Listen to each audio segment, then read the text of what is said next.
gostaria de mostrar um mapa para vocês diferente.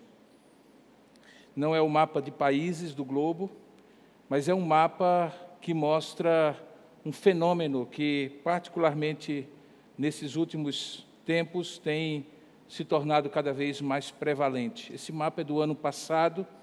Ele mostra uma lista mundial de perseguição aos cristãos.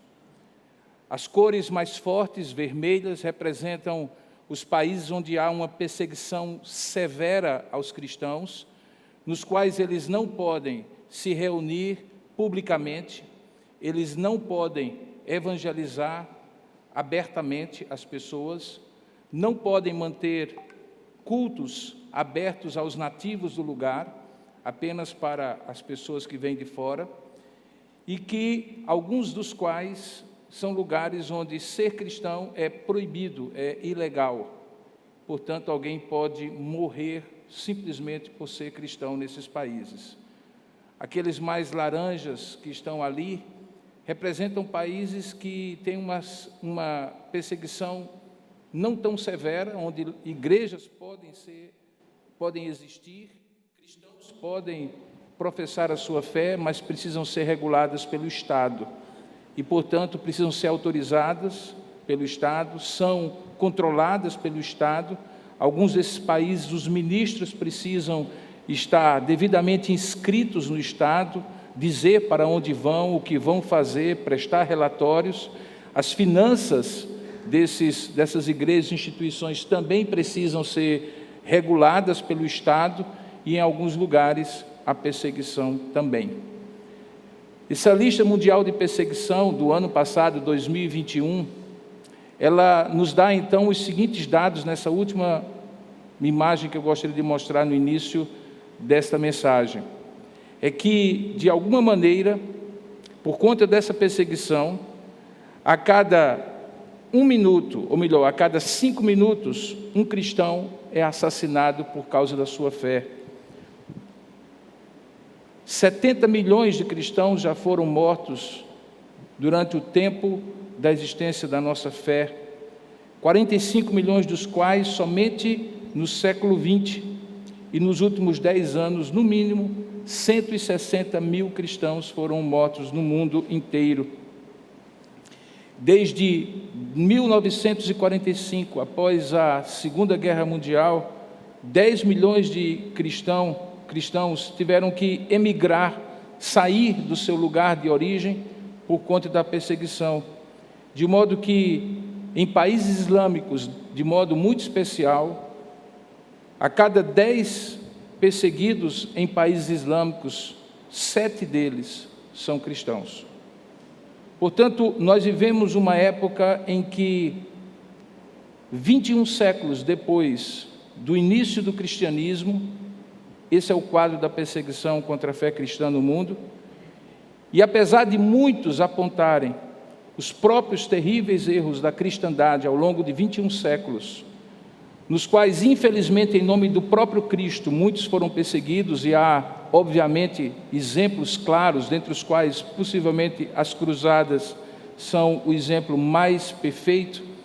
O fato é que, como fé cristã, não como cristandade, como instituições cristãs, mas como fé cristã, indivíduos e comunidades de fé cristãs estão entre aqueles mais perseguidos em 21 séculos. Nesse 11º episódio da 3ª temporada da nossa série Edificarei a Minha Igreja, nós veremos um importante episódio, o primeiro do livro de Atos, que representa uma mudança significativa no perfil de perseguição que os apóstolos e a igreja cristã enfrentaram no processo de expansão do Evangelho. E antes que você diga assim, isso não tem nada a ver comigo, eu quero dizer que isso tem tudo a ver com você. Não apenas porque a perseguição cresce, mas também porque ela tem várias facetas. Algumas das quais não são violentas e físicas, mas como países como o nosso, muitas vezes são discretas, sutis e que tentam encurralar a fé cristã ao espaço privado do seu coração, sem que haja manifestações externas. Eu espero não ver na minha geração, mas é provável que eu veja, que nós não tenhamos toda essa liberdade, como nós temos hoje no Brasil, para sermos cristãos. E por isso é importante que você preste bem atenção no que vai ser dito hoje, a partir do texto de Atos, capítulo 16, no verso 35 a 40, que encerra o episódio da plantação da igreja de Filipos, a primeira igreja europeia que o cristianismo começou no velho continente. Atos capítulo 16, verso 35 a 40, eu lhe convido nesse momento a ler comigo, encerrando o capítulo 16, nesse 11º episódio da terceira temporada da nossa série. Diz assim a palavra de Deus: quando amanheceu, os pretores enviaram oficiais de justiça com a seguinte ordem: põe aqueles homens em liberdade. Os homens eram Paulo e Silas. Então o carcereiro anunciou a Paulo essas palavras, e o carcereiro aquele que tinha acabado de se converter. Os pretores ordenaram que fossem expostos em liberdade. Agora, pois, saí e ide em paz. Paulo, porém, lhes replicou, dizendo o seguinte: sem ter havido processo formal contra nós, nos açoitaram publicamente e nos recolheram ao cárcere, sendo nós cidadãos romanos. Querem agora, às ocultas, lançar-nos fora? Não será assim. Pelo contrário, venham eles e pessoalmente nos ponham em liberdade. Os oficiais de justiça comunicaram isso aos pretores, e esses ficaram possuídos de temor quando souberam que Paulo e Silas se tratava de cidadãos romanos. Então foram ter com eles e lhes pediram desculpas, e relaxando-lhes a prisão, rogaram que se retirassem da cidade. E tendo se retirado do cárcere, dirigiram para a casa de Lídia, e vendo os irmãos, os confortaram, e só aí então eles partiram de Filipos. Que Deus abençoe a sua palavra lida. Amém.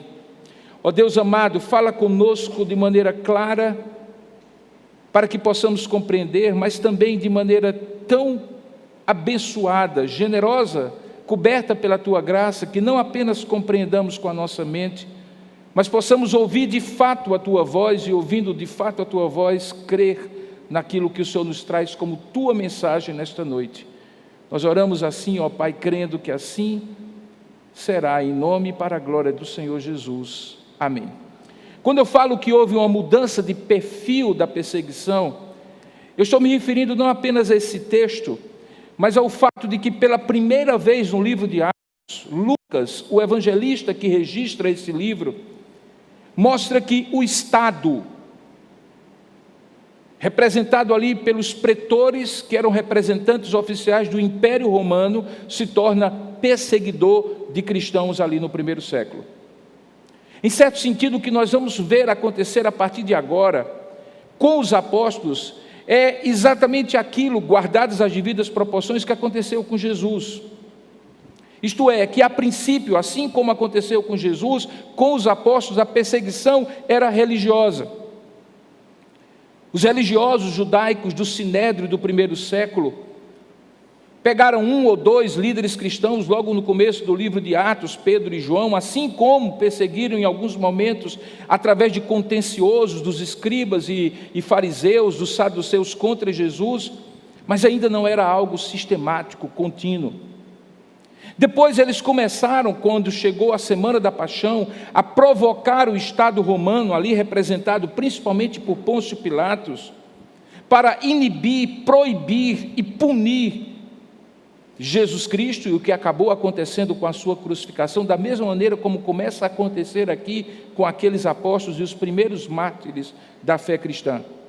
Da mesma maneira que aconteceu com Jesus, falsas testemunhas eram levantadas, falsas acusações eram feitas, e os missionários cristãos começaram a ser acusados de serem rebeldes e sediciosos contra o Império Romano, de estarem promovendo uma revolução popular por meio da fé em Jesus Cristo. No caso bem conhecido de Jesus, que obviamente é conhecido de todos nós, isso levou Jesus a ser julgado por 2 tribunais, um religioso diante do Sinédrio e outro político diante de Herodes e Pôncio Pilatos. No caso de Paulo e de seus companheiros missionários, eles também foram levados, em alguns momentos a partir de agora, às barras da justiça também do império. Porque diante das autoridades do Sinédrio, apóstolos como Pedro e João também já tinham sido levados a responder por que pregavam a sua fé. Por que Atos 16, esse texto em particular, é o ponto de inflexão, de virada, o divisor de águas? Que me faz dizer que a partir daqui começa a ser também uma perseguição do Estado romano, ainda que provocada por acusações judaicas, religiosas. Em alguns casos até mesmo por inveja dos povos pagãos contrariados com a expansão do Evangelho. E o que é que isso tem a ver conosco hoje? Se nós não vivemos, nós também não temos a semelhança daquela época, essa mesma dinâmica de um império e de um César todo-poderoso. Para que você compreenda, eu preciso traçar uma linha histórica. E aí peço que você mantenha o livro de Atos diante dos seus olhos. E na verdade você se recorde que essa história começa no final dos evangelhos, quando, por exemplo, em João capítulo 20, verso 19, diz que aqueles 120 discípulos, que foi o restante daqueles que viram Jesus ser crucificado, estavam reunidos no cenáculo, no mesmo lugar onde eles tinham celebrado a Santa Ceia, com portas cerradas por medo dos judeus, e isso no domingo da ressurreição. É lá, por exemplo, quando Jesus chega e Tomé, que não havia visto ainda Jesus, se depara com aquela realidade e diz: Senhor meu e Deus meu, colocando o dedo ali nas feridas de Jesus. Eles estavam trancados no lugar, com medo dos judeus. Quando o Espírito Santo desce em Atos, e aqui eu já estou em Atos capítulo 2, e Pedro prega o primeiro sermão da igreja cristã, 3.000 se convertem. Outras reações acontecem àquele ímpeto evangelístico, porque a igreja havia sido empoderada com o Espírito Santo para pregar. Ato contínuo, no capítulo 3 e 4, um cego de nascença é curado na porta formosa do templo.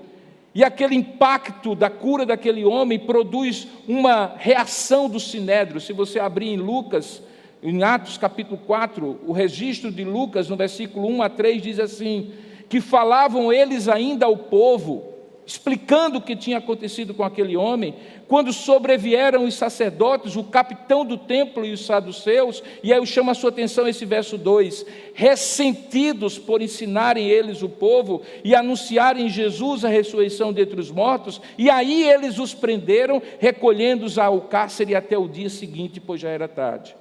Nos versículos 16 a 21, no inquérito, no interrogatório que acontece ali, fica claro que a perseguição era essencialmente religiosa.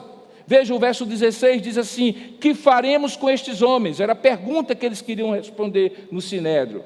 Pois na verdade é manifesto a todos os habitantes de Jerusalém que um sinal notório, a cura do homem, havia sido feito por eles e nós não podemos negar.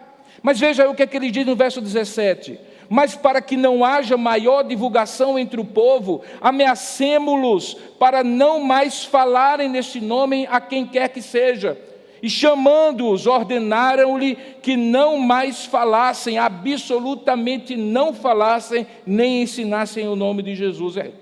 É aí que Pedro e João, no versículo 19, respondem a sua célebre resposta: julgai vós se é justo diante de Deus, ouvir a vós primeiro do que a Deus, pois nós não podemos deixar de falar das coisas que vimos e ouvimos. A reação do Sinédrio é, no verso 21, ameaçá-los, mais ainda, soltarem, não tendo como castigá-los mais, mas não porque não queriam, por causa do povo, porque todos glorificavam a Deus pelo que acontecera, e nós só estamos no começo. No capítulo 5, enquanto a igreja crescia, a perseguição religiosa aumentava. Nos versículos 17 e 18 do capítulo 5, é possível ler o seguinte: levantando-se, porém, o sumo sacerdote e todos que estavam com ele, isto é, a seita dos saduceus, tomaram-se de inveja religiosa. E aí no verso 18 o que acontece? prenderam os apóstolos e os recolheram à prisão pública. E depois de mais um julgamento pelo Sinédrio, Lucas completa no verso 40, dizendo assim: chamando os apóstolos, açoitaram-nos e ordenando-lhes que não falassem em o nome de Jesus, os soltaram.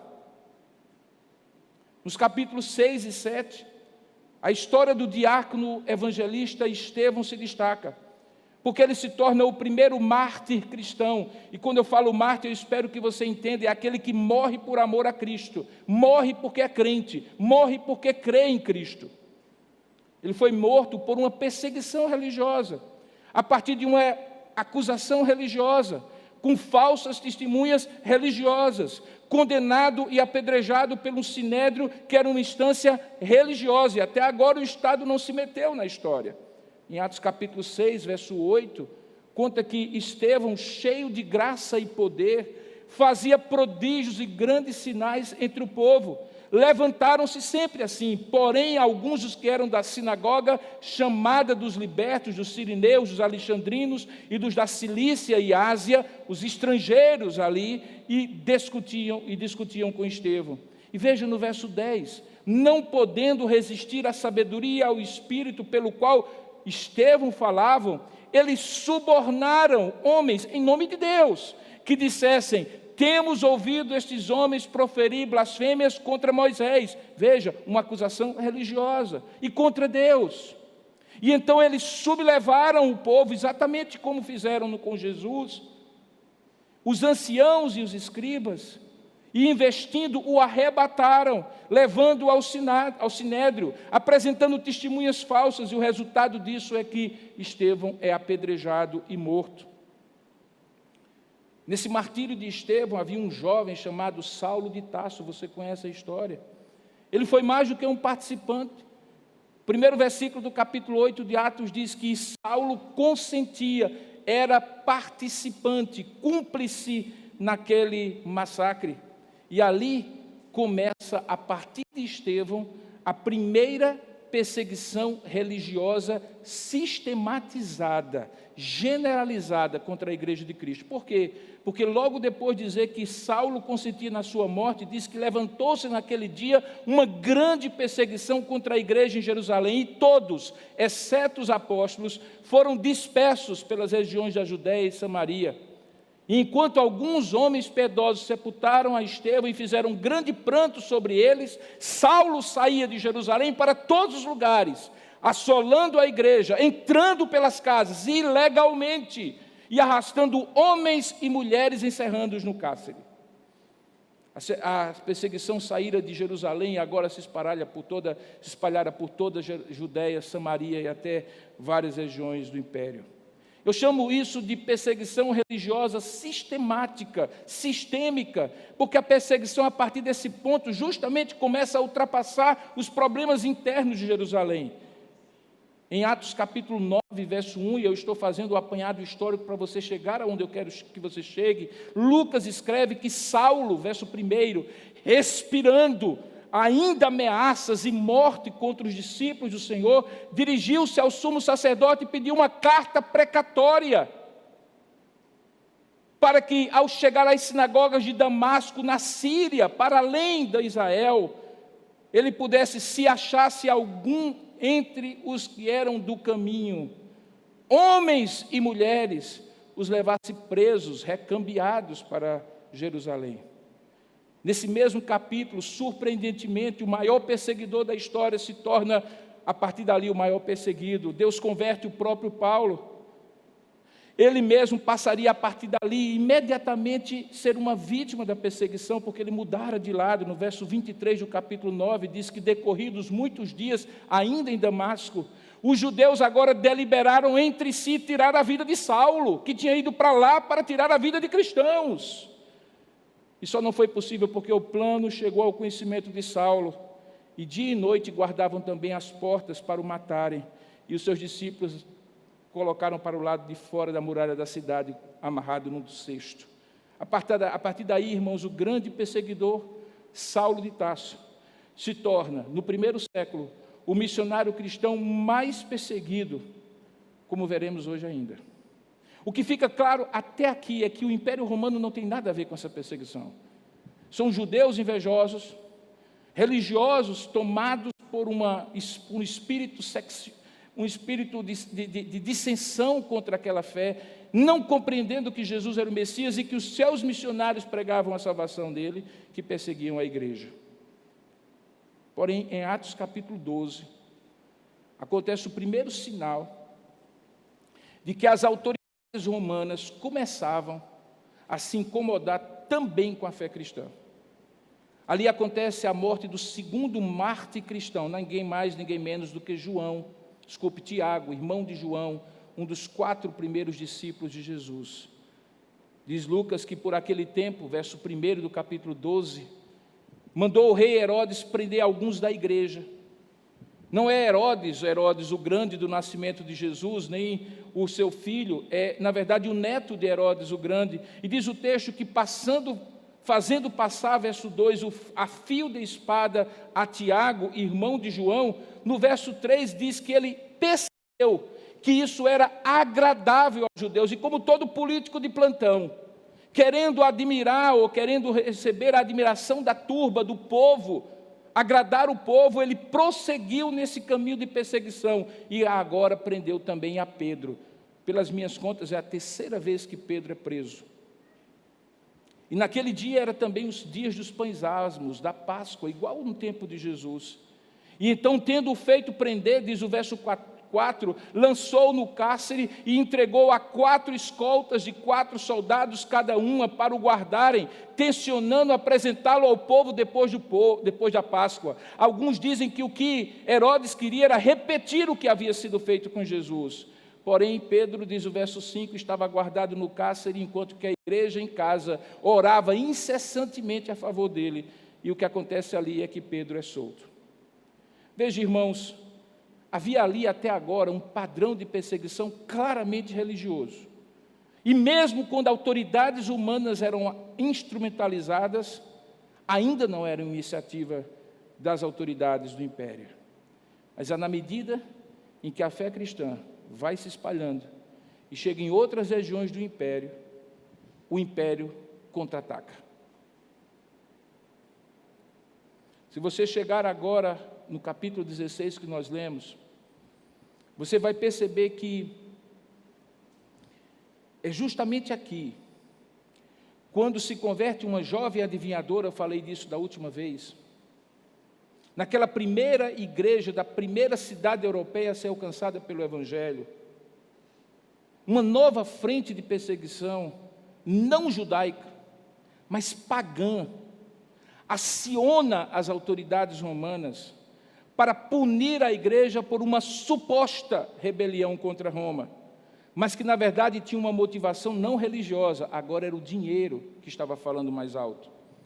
Porque com a libertação daquela jovem, os donos dela, já que ela era escrava, perderam a fonte de lucro, e agora o Evangelho havia impingido àqueles um prejuízo financeiro, porque eles viviam da ignorância e das regiões pagãs que davam lucro para eles. Lucas registra esse episódio, nós vimos isso no último domingo que eu preguei, no verso 19, dizendo assim, no capítulo 16, vendo os seus senhores que se lhes fizera a esperança do lucro, agarrando em Paulo e Silas, os arrastaram para a praça à presença das autoridades. E levando-os aos pretores, esses mesmos que aparecem na leitura do texto, disseram, estes homens, sendo judeus, perturbam a nossa cidade, propagando costumes que não podemos receber nem praticar, e veja a sutileza, porque somos romanos. E aí levanta-se no verso 22 uma grande multidão unida contra eles, e os pretores, rasgando-lhes as vestes, mandam açoitá-los com varas, e depois de lhe darem muitos açoites, os lançam no cárcere, ordenando ao carcereiro que os guardasse com toda a segurança. Um comentarista do Novo Testamento, Stanley Toussaint, registra que essa perseguição agora é de natureza claramente econômica, promovida por líderes de religiões pagãs, afetadas em suas fontes de lucro, e acontece apenas em 2 lugares em todo o livro de Atos, aqui em Filipos e depois no capítulo 19, na grande comoção que acontece dos adoradores de Diana dos Efésios, quando Paulo chega ali com o Evangelho. Em ambos os casos, as pessoas perseguiram a igreja porque estavam perdendo dinheiro. Agora veja, até aqui, o que nós temos é perseguição religiosa, perseguição por motivação econômica, onde ambas acionam o Estado. Mas a partir do capítulo 16 em diante, até o último capítulo do livro de Atos, você vai encontrar o Império Romano, o poderoso Império Romano, tirando progressivamente a liberdade dos cristãos e perseguindo-os sistematicamente por causa da fé. Essa chicotada que Paulo recebe aqui é depois recordada em 2 Coríntios capítulo 11, verso 24 a 29, quando ele faz um relato para os irmãos de Corinto que estavam questionando sua autoridade apostólica. E ele então diz o seguinte, olha, 5 vezes, verso 24 do capítulo 11 de 2 Coríntios, 5 vezes recebi dos judeus, uma quarentena, 40 açoites, menos um, como dizia a lei. Eu fui 3 vezes fustigado com varas, uma delas é esta. Uma vez eu fui apedrejado, em naufrágio 3 vezes, uma noite e um dia passei na voragem do mar, isso Paulo contando. Em jornadas muitas vezes, em perigos de rios, em perigos de salteadores, e perigos entre patrícios, muitas vezes entre gentios também, na cidade, no deserto, no mar, entre falsos irmãos, em trabalhos e fadigas, em vigílias muitas vezes, em fome e sede, em jejuns, muitas vezes em frio e nudez. Além das coisas exteriores ao que pesa sobre mim, diariamente, dizia o apóstolo, a preocupação com essas igrejas, porque quem enfraquece, dizia Paulo, que também eu não enfraqueço, e quem não se desvia ou se escandaliza da fé, que eu também não fique mobilizado. Paulo estava relatando que a perseguição era uma realidade, e a partir daqui, uma realidade encampada pelo Império Romano. Sabe, irmãos, todo esse apanhado histórico longo, antes de entrar no texto propriamente, é para mostrar que, de fato, esse texto é um divisor de águas. Há um ineditismo no que acontece aqui. E você vai descobrir como, isso é muito importante para você, como os apóstolos se equilibraram entre suportar a perseguição por amor a Cristo, porque eram cidadãos do reino de Deus, e o seu rei havia também sido perseguido e crucificado, e ao mesmo tempo, e em determinadas circunstâncias e por determinados motivos, usar os direitos de cidadania como qualquer cidadão do Império Romano, não necessariamente para serem poupados da perseguição, mas para terem liberdade de pregar o Evangelho. Esse equilíbrio ao longo de 21 séculos da história da igreja é muito complicado. Em alguns momentos, os cristãos foram extremamente passivos. Foram jogados aos leões e martirizados no Coliseu romano.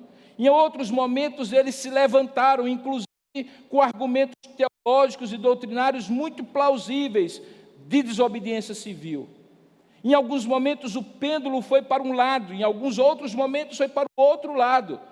Esse texto permite-nos olhar como você balizar a sua reação diante de uma perseguição, seja do Estado, seja do seu lugar de trabalho, seja de qualquer outra circunstância, entre ficar passivamente respeitando o fato de que já estava previsto que você seria perseguido, porque o próprio Senhor Jesus disse que se perseguirem a mim, a vós também perseguirão, e ao mesmo tempo usar dos seus direitos como cidadão. Como equilibrar-se? É isso que nós queremos, ao final dessa exposição, demonstrar que essa deve ser a nossa atitude diante da perseguição, tanto porque somos cidadãos também do reino de Deus, como também porque somos cidadãos brasileiros, e isso é importante nesses tempos difíceis que estamos vivendo. Agora voltemos ao texto. Naquela manhã, após o terremoto que liberou Paulo e Silas da prisão, que promoveu a oportunidade deles pregarem o evangelho ao carcereiro, batizá-los, ter um momento de comunhão com eles, diz que os pretores, o texto, logo no versículo 35, enviaram oficiais de justiça com uma ordem muito simples: bota o pessoal para fora, manda eles saírem. O carcereiro, que era um cumpridor de ordens, comunica a Paulo e dizendo assim: os pretores ordenaram que fossem expostos em liberdade, agora sair e ir em paz. Para você entender o que estava aqui, é preciso você entender quem é quem na história. Porque tem uma palavra pretores, tem outra oficiais de justiça, tem outra carcereiros, e é preciso entender uma verdade, é que nós estamos falando de jurisdição estatal em cada uma dessas instâncias. Eles não estavam ali de motu próprio, por iniciativa própria. Eles não eram apenas pessoas que estavam fazendo o seu trabalho para no final do mês ganhar o seu salário. Eles estavam imbuídos, autorizados, empoderados, credibilizados pelo Império Romano para atuar como pretor, como oficial de justiça e como carcereiro. Eles eram oficiais representando o Império Romano. Era o Estado que tinha prendido e era o Estado que agora dizia: vão embora. Os pretores eram magistrados. Normalmente havia em cada colônia imperial mais de um, que se responsabilizava tanto por questões civis, o governo daquela colônia, como também por questões penais. Muitos deles, por estarem envolvidos em muitas atividades, não conseguiam e nem se preocupavam, nem se interessavam em questões religiosas. Tanto é que eles confundem a acusação dos que fizeram a Paulo e a Silas como se eles fossem judeus e nem esclareceram isso, porque de judeus eles não eram, obviamente, eles eram cristãos. Um pouco antes desse episódio, o imperador Cláudio tinha expulsado pela primeira vez os judeus de Roma. Lá em Atos capítulo 18, verso 2, você vê que é por isso que Priscila e Áquila chegam a Éfeso. E provavelmente ali em Filipos, que era uma colônia importante, capital da Macedônia, a notícia já havia chegado, e então uma intolerância natural já havia contra os judeus e contra tudo que falava de judaísmo. Tanto é que, como você deve observar, havia 4 missionários em Filipos: Paulo, Silas, Timóteo, que tinha sido carregado por Paulo na segunda viagem, ainda na região de Icônio, e um outro que era Lucas, que estava narrando. Veja que em alguns momentos da história ele diz: nós fizemos isso, nós estávamos assim e assim por diante. Mas nem Timóteo, nem Lucas são presos, e a razão é muito simples: eles eram gentios. O foco estava muito claro que era de natureza religiosa, a acusação foi religiosa e o império foi levado a privilegiar uma acusação de cidadãos romanos contra outros cidadãos romanos por uma natureza religiosa. Há muito debate hoje sobre se o Estado é laico ou não é laico. É óbvio que é laico. O país já separou a igreja do Estado há tempos. No entanto, o fato do Estado ser laico no Brasil e em outros tantos lugares do mundo não significa que o Estado pode ou deve favorecer uma religião sobre a outra, proibir uma religião e não proibir outra, facilitar por meio de subvenção uma religião e não facilitar outra. A laicidade do Estado significa que todas as religiões estão protegidas para aqueles que neles creem, assim creem, exercer a sua fé. E é dever do Estado, tanto daquele Império Romano como do Estado brasileiro, proteger as manifestações religiosas, mesmo que eu e você pensemos diferente. Aqui era o caso. Depois da expulsão dos judeus de Roma por Cláudio, se espalhou no Estado uma intolerância, no Império Romano, uma intolerância contra os judeus e contra tudo que parecia judaísmo. Essa acusação acabou confundindo os pretores, porque a acusação era genérica. Lembra do texto? Diz assim: eles estavam alvoroçando a cidade, perturbando a cidade com costumes que os romanos não podiam admitir. Parece um detalhe insignificante, mas é importante. Na Aquela lei, naquela época, havia as leis que faziam parte dos códigos romanos, e havia os costumes romanos, que não eram normatizados por leis, mas tinham força de lei. Os juristas aqui sabem, se chama direito consuetudinário. Creio que é essa a expressão. Significa que o costume de uma época é preconizado como lei, porque se torna um costume de todo. Eles acusaram Paulo e Silas de estarem indo contra os costumes romanos, mas não disseram quais eram. Acusaram de estarem cometendo tumulto público. Isso era perigoso, porque um pretor, se fosse bom do juízo, faria o possível para a sua terra, a sua colônia estar em paz, sem alvoroços, porque se chegasse ao império que ele não conseguia controlar a ordem pública, ele poderia ser removido e substituído. Portanto, era o tipo de acusação que cutucava muito claramente o pretor à ação. Contra a ordem pública, quem é o governador que não se levanta? Mas Roma, irmãos, naquela época, permitia já que cada um tivesse a sua religião, desde que não perturbasse a ordem. Diante de tudo isso, os pretores encontraram a solução mais fácil. Desce o cacete nesses dois, prende para eles passarem uma noite no chilindró e amanhã solta e diz, corra para não morrer. Foi basicamente isso que eles fizeram. Não abriram um inquérito, não abriram um processo, não deram direito ao contraditório, a um processo formal, à legítima defesa. Eles simplesmente prenderam, como se prendia antigamente, sem nenhuma razão, sem nenhum motivo, para que eles passassem uma noite sofrendo na cadeia e com medo fugissem da cidade de Filipos.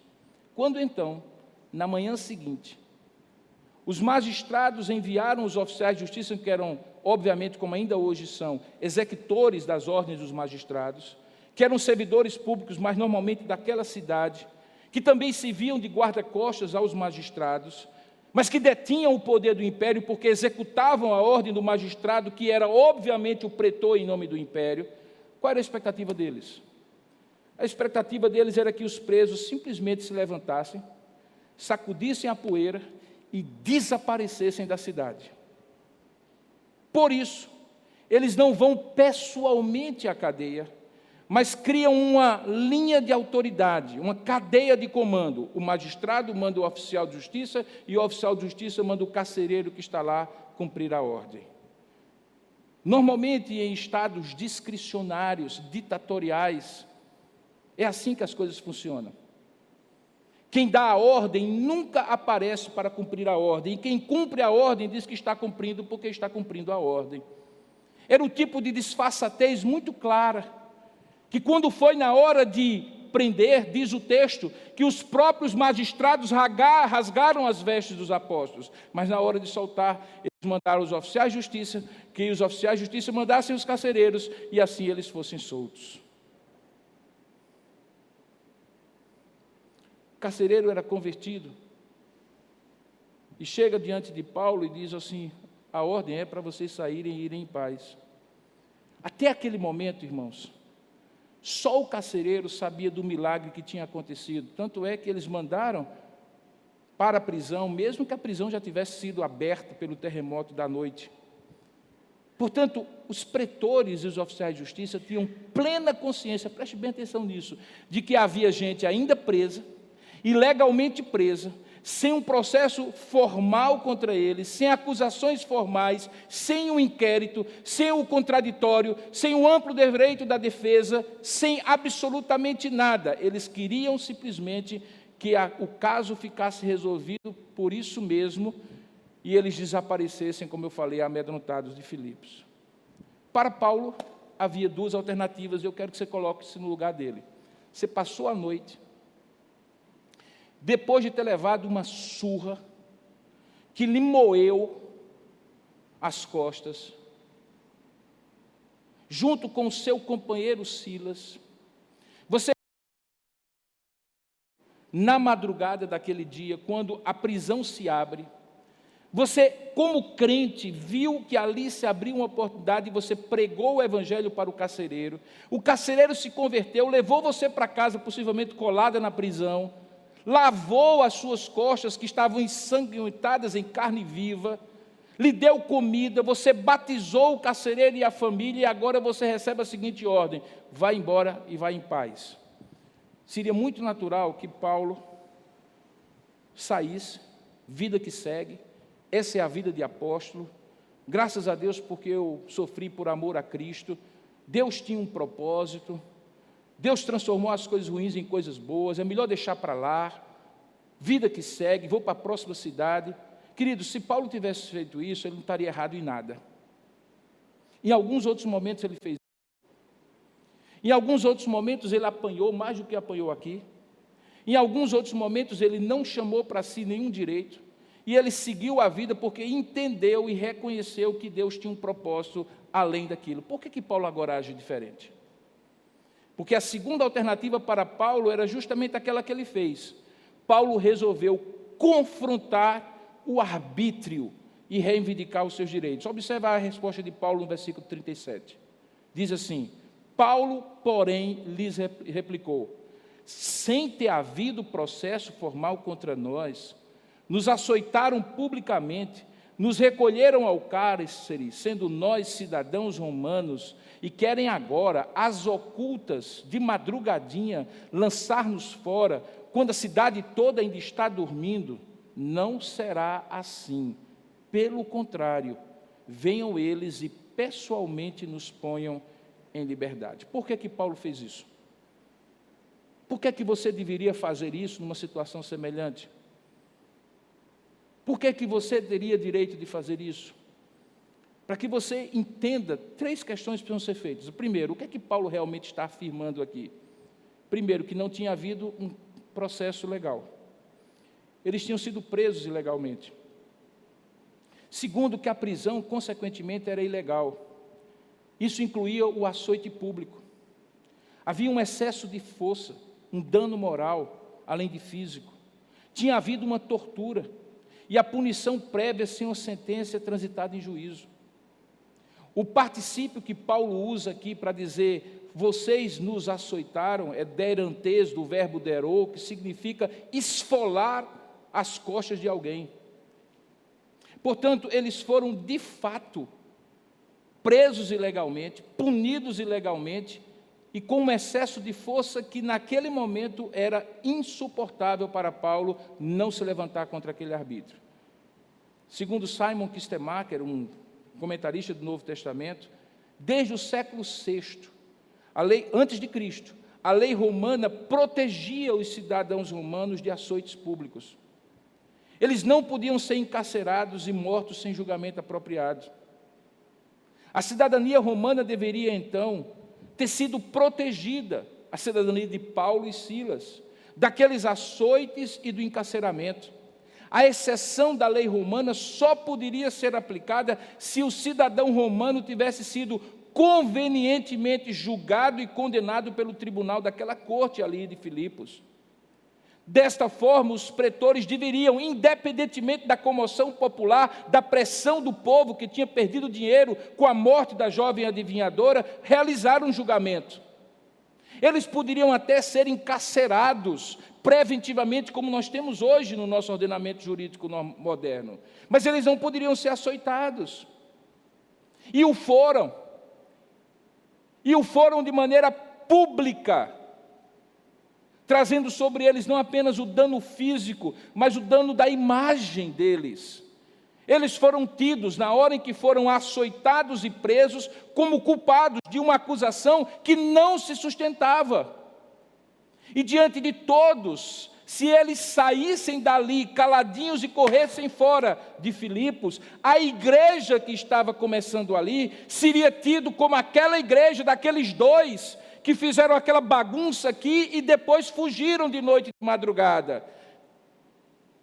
O que Paulo tinha em mente não era o seu bem-estar físico necessariamente, mas o prejuízo que as suas saídas ocultas, sem que fosse confrontado o império, poderia provocar para a igreja de Filipos que ficaria ali. Porque Paulo iria embora, Silas iria embora para pregar o evangelho em outro lugar. Mas os cristãos ali, Lídia, o carcereiro, a jovem adivinhadora e aquela pequena congregação que começara, teria que estar ali junto, que não compreendia a fé cristã, a não ser como uma fé que estaria contra o Império Romano. A terceira coisa que Paulo afirma, e a mais importante, é que tudo isso, que a prisão era ilegal, que o açoite ilegal, era porque eles eram cidadãos romanos. Lá na frente, no capítulo 22 de Atos, quando Paulo se apresenta diante de um outro tribuno romano chamado Lísias, ele está discutindo sobre a fé e o tema da cidadania romana de Paulo vem à tona. Porque naquela ocasião Lísias estava justamente averiguando para saber o que fazer com Paulo, se ele era cidadão romano e não, coisa que os pretores não fizeram em Atos 16. Por isso que antes que Lísias mandasse açoitar Paulo por estar supostamente perturbando a ordem, lá em Atos capítulo 22, ele fez o que lá em Atos capítulo 16 os pretores não fizeram. Porque Paulo diz no versículo 25, que não era certo eles açoitarem um romano que não foi condenado. Segundo John Porrill, a cidadania romana tinha várias vantagens penais, além de civis. Nem todo mundo que morava no império era cidadão romano. Alguns deles eram chamados de peregrinos, eram aqueles que tinham permanência no império, mas tinham direitos de cidadão do império. Eles não podiam ser surrados sem julgamento, não poderia ter punições cruéis, um romano não poderia ser crucificado, não tinha direitos, não tinha direito, ou não tinha direito de ter um processo legal, não podia ser prisioneiro ilegalmente. E mais do que isso, o cidadão romano tinha direito à apelação, coisa que Paulo vai usar posteriormente, quando ele, desejando pregar o evangelho para César, em dado momento diz assim, eu apelo para César, e vai lá para Roma para pregar o evangelho para o César. Agora, a maneira como se podia conseguir a cidadania era variada. Alguém podia servir 25 anos no exército romano e ser tornado cidadão. Um escravo que foi liberto por um cidadão romano poderia receber a cidadania do seu senhor e se tornar um cidadão romano pleno. Alguns compravam a cidadania, mas no caso de Paulo, ele era cidadão romano, como nós sabemos pela própria Escritura, de nascença. Ele era judeu de convicção de fé, mas era cidadão romano por direito. Por isso que quando Paulo e Silas são presos, eles deveriam ter sido arguidos a primeira interrogação que um inquérito deveria ser feito naquela ocasião. Vocês são cidadãos romanos ou não? E como aconteceria hoje, um documento seria pedido. Toda criança que nascia cidadã romana recebia 2 tabuazinhas de madeira do registro que era feito diante de uma autoridade romana e que ela carregava consigo, era a certidão de nascimento daquela época. Paulo certamente carregava consigo isso e também Silas, mas os pretores não quiseram ver. A próxima pergunta a ser respondida é: o que é que Paulo exige além daquilo que ele fala? Simples. Que houvesse reparação da injustiça, de modo que na mesma proporção do que havia sido feito na prisão, fosse feito na libertação. Ou seja, que o erro judicial fosse corrigido. Se eles foram presos publicamente, que eles fossem soltos publicamente. Se fulano e Beltrano, pretores romanos, prenderam Paulo publicamente, que fossem fulano e cicrano, pretores romanos, que fossem na cadeia e os libertassem. Isso era fundamental diante de toda a sociedade, para mostrar que um erro tinha sido cometido. Por isso que Paulo diz: querem agora nos soltar às ocultas, quando nos prenderam publicamente? Que a soltura fosse feita publicamente, que a mesma autoridade competente que representava o Estado, que cometera o erro, agora fosse à prisão e libertasse, e não mandasse oficiais de justiça mandarem a carcereiros e se ocultasse na tramitação do processo. O que está então por trás da exigência de Paulo, irmãos, é que ele tinha entendido, preste bem atenção nisso, que o Estado romano tinha errado por meio dos seus prepostos chamados pretores. E quando o Estado romano erra, Paulo exige como cidadão do direito romano, do Estado romano, que o erro seja corrigido. Isso nos dá um princípio, que não é falta de piedade, que não é falta de espiritualidade, que não é falta de confiança em Deus, você exigir os seus direitos de cidadania, se eles forem descumpridos pelo Estado. É seu direito, e isso não significa que você está desobedecendo a Deus. Você pode até abrir mão deles, mas não porque não tem direito a eles.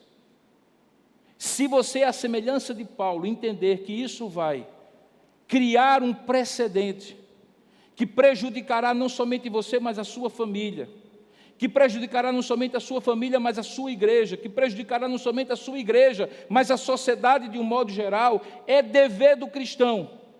Do mesmo jeito que é dever do cristão dar a César o que é de César, exigir de César o que é de César ser exigido. E esse é o princípio que Paulo está estabelecendo aqui. Ele poderia abrir mão, mas ele compreende que ao abrir mão, a igreja que ficaria seria prejudicada em Filipos, e por isso ele não abre mão. Paulo então tinha uma compreensão, irmãos, que se isso não fosse feito, o próprio direito de pregar, de ir e de vir, que era garantido a ele, assim como a todos os cidadãos romanos, estaria prejudicado. Isso poderia comprometer a expansão do evangelho em outros lugares, dando a impressão a outros que eles teriam direito de fazer com eles e com qualquer outro cristão, em outras ocasiões, a mesma coisa. No entanto, como cidadão do reino, preste bem como Paulo foi equilibrado, como cidadão do reino de Deus, ele não pediu nenhuma reparação pecuniária ao Estado. Ele não exigiu que os pretores fossem humilhados publicamente, e eles mesmos fossem açoitados, se possível fossem. Ele não foi levado por um senso de justiça própria, ele só quis que a coisa certa fosse feita. Ele não se levantou de maneira rebelde contra o Estado, ele não usou esse exemplo para dizer que o Estado deveria ser contestado em tudo e por tudo, que ele não respeitava o Estado, que as autoridades constituídas deveriam ser desobedecidas, que uma revolução deveria ser feita. Ele se ateve à proporcionalidade. Sabe por quê, irmãos? Porque o espírito de Paulo era um espírito manso e justo, promovido pelo Espírito de Deus no coração dele. O que era certo, não mais do que isso, nem menos do que isso. E isso é justamente o que a gente chama de justeza. É quando você faz uso do seu direito, mas não prevalece a partir do seu direito para exigir o que não lhe é direito. Paulo não faz isso. Paulo queria justiça e não humilhação. Ele respeitava o princípio da autoridade. Veja, ele exigiu que os magistrados viessem porque ele reconhecia a autoridade dos magistrados. Mesmo quando a autoridade era ilegítima, mas a autoridade havia sido constituída por Deus, que ela corrigisse o seu mal feito, que eventualmente aquele que estava acima daquela autoridade pudesse puni-la e não ele como cidadão. Ele não tomou a justiça nas próprias mãos.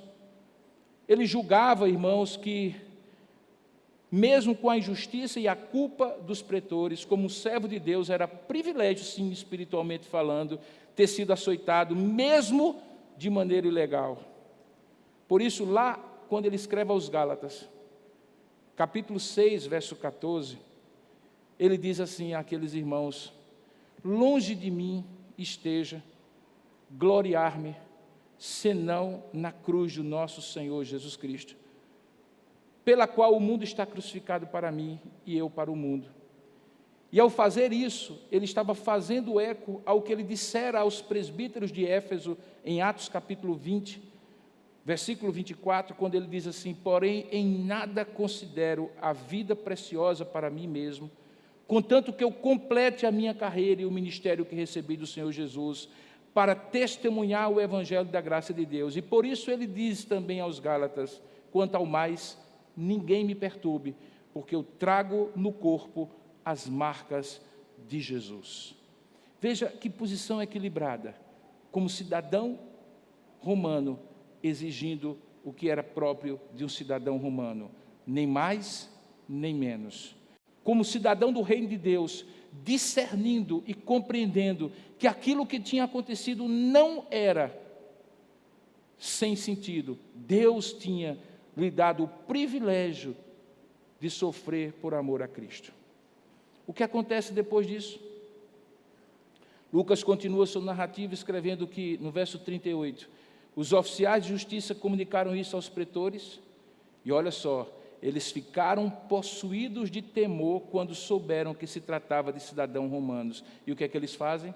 Eles reconhecem o erro, e eles vão fazer a correção do erro, porque eles foram ter com eles, e lhes pediram desculpas, e relaxando-lhes a prisão, rogaram que se retirassem da cidade.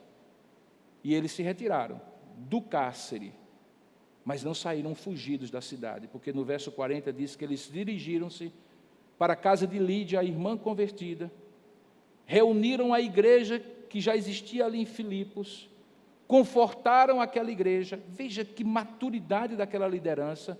Tendo sofrido a injustiça, não centralizaram numa autopiedade, numa autocomiseração, mas pensaram no bem da igreja, confortaram a igreja, gente nova convertida, certamente assustada. Que significa isso então, ser cristão, ser levado para uma prisão e ser açoitado? Calma, calma.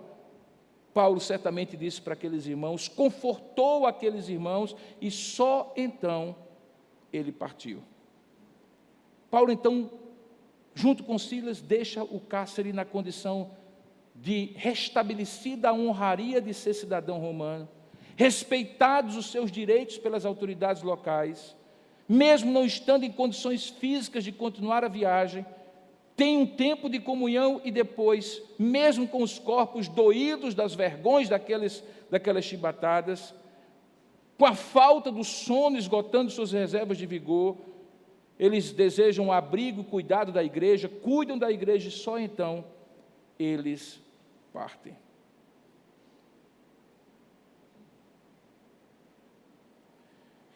Tempos depois, quando Paulo está no fundo de outra prisão romana, de onde não sairia, ele escreve a sua carta a esses irmãos.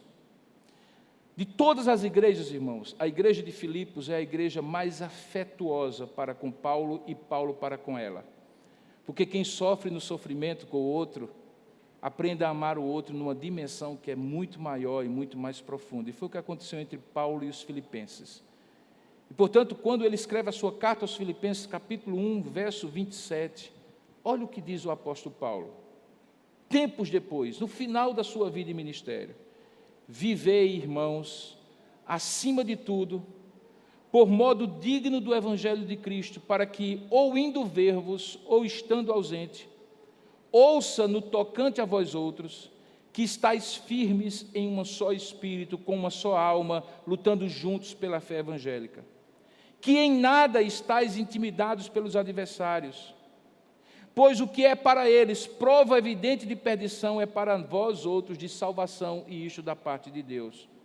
Porque vos foi concedida a graça de padecerdes por Cristo, e não somente de crerdes neles, pois tendes o mesmo combate que vistes em mim, naquela ocasião, e ainda agora ouvis que é o meu combate.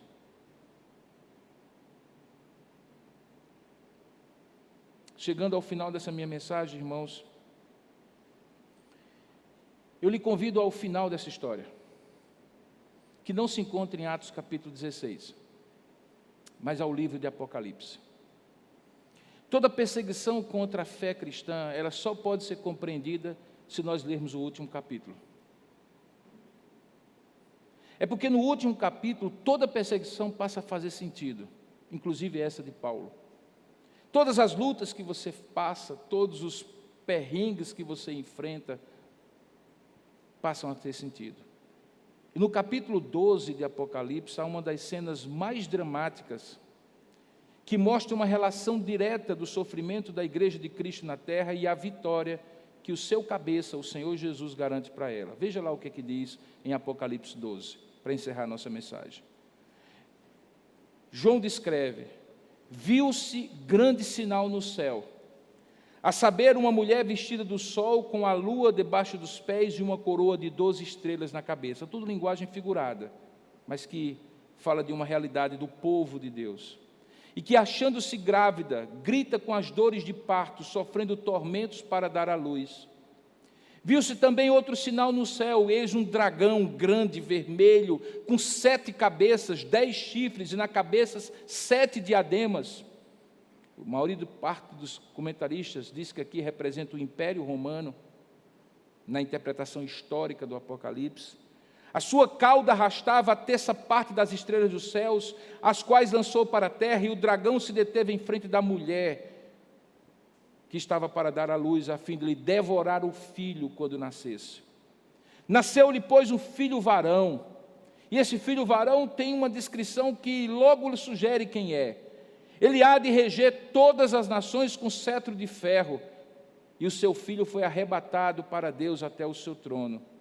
A mulher, porém, sem esse filho presente, fugiu para o deserto, onde lhe havia Deus preparado lugar para que nele a sustentem durante 1260 dias, um número simbólico. E aí houve peleja no céu. Miguel e seus anjos pelejaram contra o dragão, e também pelejaram o dragão e seus anjos. Todavia eles não prevaleceram, nem mais se achou lugar no céu para eles, e foi expulso o grande dragão, a antiga serpente, que se chama Diabo, o adversário, Satanás, o acusador, o sedutor de todo mundo. Sim, ele foi atirado para a terra e com ele os seus anjos. Então ouvi, dizia João, uma grande voz proclamando: agora veio a salvação, o poder, o reino do nosso Deus e a autoridade do seu Cristo. Foi expulso o acusador de nossos irmãos, o mesmo que os acusa de dia e de noite diante do nosso Deus. E veja esse último versículo. Eles, pois, esses irmãos, Paulo incluído, você incluído, o venceram por causa do sangue do Cordeiro e por causa da palavra do testemunho que deram, e mesmo em face da morte, não amaram a própria vida. Por isso festejai, ó céus, e vós, os que neles habitais. Esta é a história de uma igreja que sempre será perseguida, mas que vitoriará no final. Quais são as conclusões que podemos chegar? Primeiro, a perseguição sempre esteve associada à expansão da igreja. Quanto mais a igreja cresce, mais ela é perseguida. Todo aquele que quiser viver piedosamente em Cristo Jesus, Paulo fala a Timóteo, padecerá perseguição. Se você vai na contramão, no contrafluxo, contra a correnteza, perseguição é a única certeza que você vai ter. Na verdade, duvide se você não estiver passando alguma perseguição, se você não inverteu a sua direção e, na verdade, está nadando na direção que todos nadaram ou nadam. Sempre foi assim, irmãos. Perseguiram a Cristo, vão perseguir aos cristãos. Cristo já preveniu isso. Começou com Ele, e só Ele vai poder encerrar quando Ele voltar para reinar. Perseguição a um cristão é perseguição a todos os cristãos, e isso por conta de uma doutrina para nós muito preciosa, é que nós somos o corpo de Cristo, e Paulo diz que quando um sofre, todos sofrem. Na união mística de Cristo, Ele é o nosso cabeça e nós somos membros uns dos outros. De modo que, quando Cristo encontra Saulo de Tarso no caminho de Jerusalém para Damasco, você já prestou atenção quais são as palavras que ele pergunta a Saulo de Tarso? Ele diz assim: Saulo, Saulo, por que me persegues? Mas Paulo não estava perseguindo Jesus, Paulo estava seguindo os seguidores, perseguindo os seguidores de Jesus. Mas para Jesus, perseguir um dos seus pequeninos é perseguir a ele. Perseguir algum de nós é perseguir a todos nós. Os motivos para perseguir os servos de Deus podem até variar, irmãos, na roupagem das pretensas explicações, mas eles sempre terão um único motivo, e guarde isso na sua mente. Você é perseguido porque o grande inspirador por trás de qualquer inspiração de perseguição é sempre o diabo, cujo nome é inimigo de Deus. Por isso que Paulo adverte quando escreve aos Efésios: irmãos, revestivos de toda a armadura de Deus, para poderes ficar firme contra as ciladas do diabo, porque a nossa luta não é contra a carne nem contra o sangue, e sim contra principados e potestades, contra os dominadores deste mundo tenebroso, contra as forças espirituais do mal nas regiões celestiais. Portanto, tomai toda a armadura de Deus, para que possais resistir no dia mau, e depois de teres vencido tudo, permanecer inabaláveis. Olhe por trás de quem lhe persegue. Às vezes a pessoa é apenas um instrumento da grande perseguição que o diabo tem contra todo servo de Deus. Apesar disso, a perseguição nunca impediu, nem vai impedir o crescimento da igreja. Pelo contrário, nos lugares onde a igreja está sendo mais perseguida, naquele mapa que eu lhe mostrei, é possivelmente os lugares onde mais cresce o evangelho hoje no mundo. E onde há mais facilidade e liberdade é onde a igreja tem sido mais flácida e negligente, porque facilidade gera flacidez espiritual. Há relatos que contam que, por dia, são abertas 200 novas igrejas na China. Por dia. Igrejas nos lares, subterrâneas, não controladas pelo Estado. Há relatos de pessoas que têm uma única Bíblia numa congregação de 200, 300 pessoas e rasgam a Bíblia em pedaços, dando a cada um deles um pedaço para ler e memorizar. E fazem um rodízio para que todos possam ter a Bíblia inteira, uma só, para 200, 300 pessoas como nós hoje. Por isso, Tertuliano já antigamente dizia que o sangue dos mártires é a semente dos cristãos. Quanto mais bate, mais cresce. Quando os apóstolos estavam presos, a igreja perseverava em oração, mais do que em qualquer outro lugar. E olhe que a oração deles não era: Senhor, poupa Pedro, Senhor, poupa Paulo. Talvez a oração mais sublime em meio a uma perseguição está lá em Atos capítulo 4. Veja a maturidade daquela igreja no versículo 24 a 31 de Atos. Ele diz assim: ouvindo isto, unânimes, a igreja, levantaram a voz a Deus e disseram: Tu, soberano Senhor, Atos 4, 24, que fizeste o céu, a terra, o mar e tudo o que neles há, que disseste por intermédio do Espírito Santo, por boca de Davi, nosso pai e o teu servo, por que se enfurecem os gentios? E os povos imaginaram coisas vãs. Levantaram-se os reis da terra e as autoridades ajuntaram-se a uma contra o Senhor e contra o seu ungido, referindo-se a Jesus. Porque verdadeiramente se ajuntaram nesta cidade, eles estavam em Jerusalém, contra o teu santo servo Jesus, ao qual ungistes. Quem levantou-se? Herodes e Pôncio Pilatos, a religião e o Estado de mãos dadas, com gentios e gente de Israel, para fazerem tudo. Mas fazerem tudo o quê? Que queriam? Não. Fazerem tudo o que a tua mão e o teu propósito predeterminado. E qual é o pedido que eles fazem?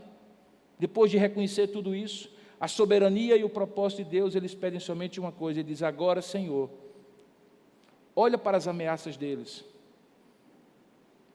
e concede a nós, os teus servos, que anunciem com toda a intrepidez a tua palavra. Enquanto isso, estendes a tua mão para fazer curas, sinais e prodígios por intermédio do nome do teu santo servo Jesus. Senhor, nós não queremos ser poupados. Nós precisamos de intrepidez para continuar pregando. E sabe o que acontece quando uma igreja ora assim, irmãos? O texto diz que, tendo eles orado, tremeu o lugar onde estavam reunidos, e todos ficaram cheios do Espírito Santo, e com intrepidez maior ainda, anunciavam a palavra de Deus, porque eles entenderam que perseguição nenhuma, seja por motivos religiosos, econômicos ou estatais, políticos, pode frear a igreja de Deus, porque o Senhor Jesus disse: edificarei a minha igreja e as portas do inferno não prevalecerão contra ela. A maneira como a igreja responde para, de fato, encerrar, é com confiança em Deus, irmãos. Intrepidez na missão de pregar o Evangelho. Se preciso for, usando todos os meios legais, humanamente falando, para garantir o direito de crer e pregar o que se crê, mas sem, contudo, colocar a nossa confiança em homens, em leis humanas ou em tribunais humanos. Porque, à medida que a igreja é perseguida, o Senhor, o reto juiz, se levanta em favor dela. Isso vale para um estado inteiro. Isso vale para você naquele seu ambiente de trabalho. Sabe aquela pessoa que resolve fazer da sua vida profissional um inferno? Daquela autoridade, seja em que instância for, que resolve colocar todo tipo de obstáculo a você e você não compreende por quê, porque você não fez mal nenhum àquela pessoa. Entenda, as polaridades espirituais de vocês são diferentes. Você serve a um reino, ele serve a outro. Sem perceber, talvez, ele é instrumento do inimigo contra você. O que você tem que fazer, irmãos, é confiar em Deus, orar, pregar o Evangelho, viver de modo digno do Evangelho, não dando motivo algum para qualquer tipo de acusação que envergonhe o Evangelho, e entregar a Deus, sabendo que um dia você estará nessa frase: e eles venceram, por causa do sangue do Cordeiro, por causa do testemunho que deram, e mesmo em face à morte, não amaram a sua própria vida. Que Deus o abençoe com este equilíbrio diante da perseguição, porque ele será cada vez mais necessário nos dias de hoje. Que Deus nos abençoe e nos dê a sua graça. Curva a sua cabeça por um instante e vamos falar com Deus. Ó Deus amado, nesse momento nós oramos a Ti e pedimos que aquilo que a Tua palavra, ó Deus, nos ensinou nesta noite, mesmo na limitação desse Teu servo, seja ministrada poderosamente pelo Teu Espírito, aplicando-a a cada um de nós. Certamente em algum momento da mensagem, cada um de nós foi lembrado de alguma circunstância, foi despertado diante de algum evento, foi confortado e consolado por palavras que o Senhor nos trouxe nessa noite, mas também exortado diante da fragilidade que muitas vezes demonstramos quando enfrentamos perseguição. Enrijece, ó Deus, a nossa fé. Sustenta os nossos joelhos trôpegos, as nossas mãos caídas. Nos faz andar de maneira altaneira, humildes diante de Ti e diante dos homens, mas corajosos, sem negar a fé, sem negociar a fé, sem contemporizar com aqueles que se levantam contra a fé. Nos ajuda nesses tempos difíceis que nós estamos vivendo, a sermos uma igreja tão forte quanto aquela igreja dos primeiros dias nos apóstolos. Dá a Tua bênção especialmente nesta hora, aos adolescentes e jovens que escutaram essa mensagem, que sofrem um tipo de perseguição insidiosa, sutil, que faz com que eles pensem que não vale a pena manter aquilo que eles creem, que foram ensinados pelos seus pais e na tua igreja. E começam a absorver sutilmente, pelas artimanhas do inimigo, um modo de viver e um modo de crer contrário à tua palavra.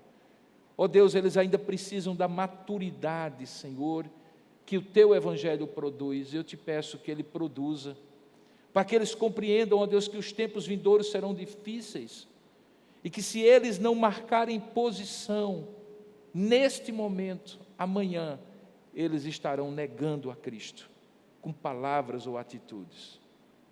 Ajuda-nos como pais e família a fortalecê-los nesses dias maus, para que eles possam ter a convicção firme e inabalável que vale a pena sofrer por amor de Cristo, ainda que fazendo uso dos meios legais para proteger-se das tiranias religiosas, econômicas e políticas dos nossos tempos. Ajuda-nos, ó Pai, como tua igreja, a sermos a geração daqueles que verão o Filho do Homem riscar os céus e trazer justiça do seu reino pleno e consumado sobre a terra. E por isso nós dizemos: Maranata, Senhor, ora vem, Senhor Jesus. Em nome de quem nós te oramos e te agradecemos. Amém, Senhor.